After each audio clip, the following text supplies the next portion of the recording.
আপনার যদি কোরআনের ইলম না থাকে, কোরআনের জ্ঞান না থাকে, তো নামাজ আপনার ব্যক্তি জীবনে কোনো প্রভাব ফেলবে না, যেটা লাজনার ফতোয়া। কেন?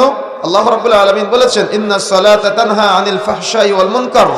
নিশ্চয় সালাত, নিশ্চয় নামাজ যাবতীয় অন্যায়, অশ্লীলতা, পাপাচার থেকে বিরত রাখে। কিন্তু দুঃখজনক হলো সত্য যে আমাদের মুসল্লিদের কোরআনের ইলম, কোরআনের জ্ঞান না থাকার কারণে মুসল্লিরা সালাত আদায় করে, মসজিদ থেকে বের হয়েই সুদের লেনদেনে জড়িয়ে যায়। মসজিদে সালাত আদায় করে, মসজিদ থেকে বের হয়েই ঘুষের লেনদেনে জড়িয়ে যায়। মসজিদে সালাত আদায় করে, মসজিদ থেকে বের হয়েই সিগারেট টানতে টানতে চলে যায়। মসজিদে সালাত আদায় করে, মসজিদ থেকে বের হওয়া মাত্রই পানের সাথে জর্দা সেবন করা শুরু করে।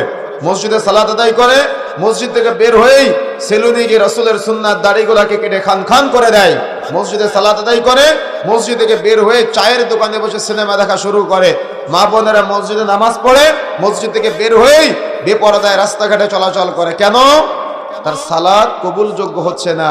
আল্লাহর কথা তো মিথ্যা হতে পারে না। আল্লাহর কথা কি মিথ্যা হতে পারে? নাউযুবিল্লাহ, আল্লাহর কথা মিথ্যা হতে পারে না।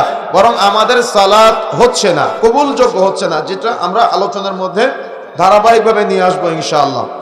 তো এই জন্য আমাদের সালাত যাতে করে আমাদের ব্যক্তি জীবন, পারিবারিক জীবন, সামাজিক জীবন, রাজনৈতিক জীবন, অর্থনৈতিক জীবন, এই প্রত্যেকটা সেক্টরে প্রভাব ফেলতে পারে, এজন্য আমাদের তিলাওয়াতের ক্ষেত্রে অবশ্যই অর্থ বুঝে তিলাওয়াত করা, বা আল্লাহ সুবহানাহু ওয়া তাআলা আমাদেরকে কি ওহী করেছেন, আমাদের গাইডলাইন দিয়েছেন, আমরা যদি গাইডলাইনই না বুঝি তাহলে সেই গাইডলাইন অনুযায়ী চলতে পারবো?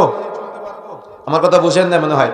তার মানে আপনার যে পথ প্রদর্শক, সেই পথ প্রদর্শনটাই আপনি বুঝলেন না, তাহলে কি আপনি পথে চলতে পারবেন? সম্ভব না। এই জন্য পথটা কি সেটা আগে জানতে হবে, রাস্তাটা কি সেটা আগে জানতে হবে। যদি আপনি রাস্তায় না বুঝেন তাহলে ওই রাস্তায় আপনি চলতে পারবেন না, ডানে বামে চলে যাবেন। এই জন্য রাস্তা খুঁজে বের করতে হবে।